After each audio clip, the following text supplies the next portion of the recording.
मैं डॉक्टर चंदन आज आप लोगों के बीच आई फ्लोटर्स यानी आँख के सामने जो एक लकीर का या फिर बहुत सारे पेशेंट्स में जो सुनने को मिलता है कि सामने से बहुत सारे मक्खी उड़ते हुए दिखाई देना। तो जिसे हम फ्लोटर्स कहते हैं, तो इसके बारे में मैं चर्चा करूँगा। तो चर्चा करने से पहले मैं आप लोगों से एक रिक्वेस्ट करूँगा कि आप लोग मेरे चैनल को ज़रूर सब्सक्राइब कर दें और शेयर ज़रूर करें। और ये मैं बताना चाहूँगा इस फ्लोटर्स के बारे में कि ये समस्या इतना गंभीर नहीं है, लेकिन लक्षण और कारणों के बारे में पता हो तो हम लोग इसके बारे में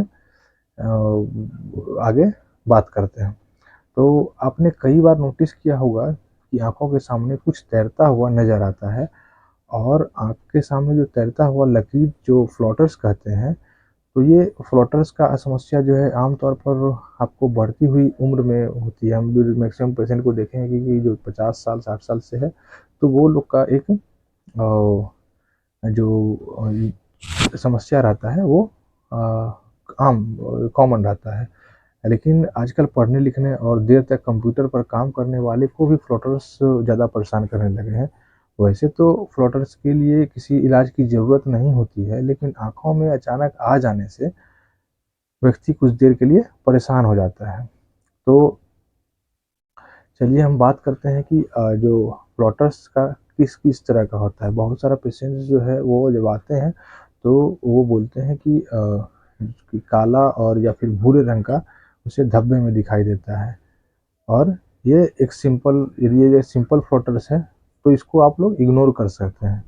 लेकिन यदि यही फ्लोटर्स अचानक से यदि इसका संख्या बढ़ने लग जाए तो एक बार रेटिना के टेस्ट जरूर कराना चाहिए। ठीक है, जिसमें कि रेटिना में बहुत सारे डिजीज हैं जो आपको ये पता करने में मदद करेगी कि फ्लोटर्स किस कारण से हो रहे हैं। और यदि इसमें जो बहुत सारे यदि फ्लोटर्स यदि हैं तो उसमें कोई जो मेडिसिन जो होता है उसका कोई बहुत ज़्यादा रोल नहीं होता है। इसलिए इसमें जो आम तौर पर जो है जो मेडिसिन है एंटी इन्फ्लामेटरी ड्रॉप्स का हम लोग इस्तेमाल करते हैं। तो चलिए हम लोग ये आपको बताते हैं कि फ्लोटर्स क्या है और ऐसा क्यों बनते हैं। तो सबसे पहले मैं आप लोग को बताना चाहूँगा कि जो फ्लोटर्स जो है जो पतले-पतले रेशे की तरह या मकड़ी की जाल के आकार में भी हो सकता है। और ये फ्लोटर जब तैरते हुए रेटिना एरिया में आ जाए तो आँखें खोलने में या देखने में मुश्किल होती है। और बच्चों में होने वाले जो फ्लोटर इतना गंभीर नहीं होता, इसे नज़रअंदाज किया जा सकता है। तो इसमें स्पेशली हम लोग जब जानते हैं कि यदि कोई बच्चे का हाई मायोपिया होता है और उन्हें हर 8 महीने या 10 महीने में अपने रेटिना का चेकअप कराना चाहिए। तो इसमें क्या होगा कि जो नज़र के सामने काला धब्बा आ रहा है या नज़र के सामने कुछ हिलता हुआ दिखाई या फिर मक्खी मच्छर इस तरह उड़ता हुआ दिखाई पड़े तो एक बार रेटिना का चेकअप भी कराना ज़रूरी होती है। इसके बाद क्या होगा कि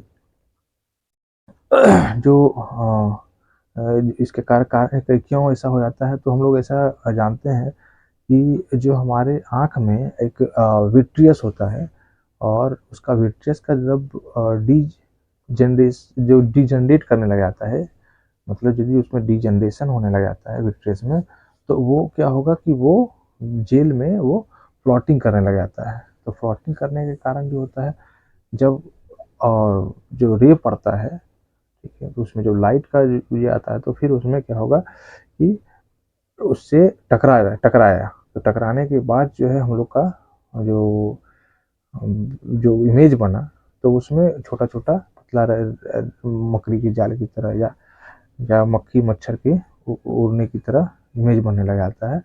तो उसमें आपका ये एक जो है विट्रियस डिजेनरेशन के कारण ऐसा होने लग जाता है। ठीक है, तो इससे फ्लोटर्स को से हम लोग बचने के लिए क्या कर सकते हैं। तो सबसे पहला हम लोग यदि नॉर्मली यदि फ्लोटर्स रहे तो उसको हम लोग इग्नोर करते हैं। और उससे यदि आप राहत यदि लंबा वक्त तक पाना चाहते हैं तो अपने जैसे कि जब कुछ आप लोग वर्क कर रहे हैं, लैपटॉप पे वर्क कर रहे हैं, अपने कंप्यूटर पे वर्क कर रहे हैं, तो उसमें क्या होगा, अपनी आँखों को बीच-बीच में आराम दें और कुछ देर के लिए आँख को बंद कर दें। इससे आँख की मांसपेशी जो है, जो आपका मसल्स जो है, ओकुलर मसल्स, वो रिलैक्स हो जाएगी। इसके बाद आँख को बंद करके इन पर थोड़ा ये इस तरह से करके हल्का गर्म कर जो हीट है वो दें, ताकि जो नाक का जो है वो तनाव जो है या टेंशन जो है वो स्ट्रेस दूर होगा और इससे फ्लोटर्स में आप निजात पा सकते हैं। ठीक है। इसके बाद जो फ्लोटर्स के लिए जो है, यदि कुछ देर के लिए आपको यदि इरिटेट कर सकता है, लेकिन अपने आप धीरे धीरे ठीक भी हो जाता है। ठीक है। यदि आप फ्लोटर्स भी विजन को खराब करने लगे तो आप जरूर एक बार रेटिना का चेकअप करवाइए। रेटिना का चेकअप करने से जो आपका किस तरह का फ्लोटर्स और क्यों बन रहा है, तो वो आपको सही जानकारी मिल जाएगी इससे। ठीक है। धन्यवाद।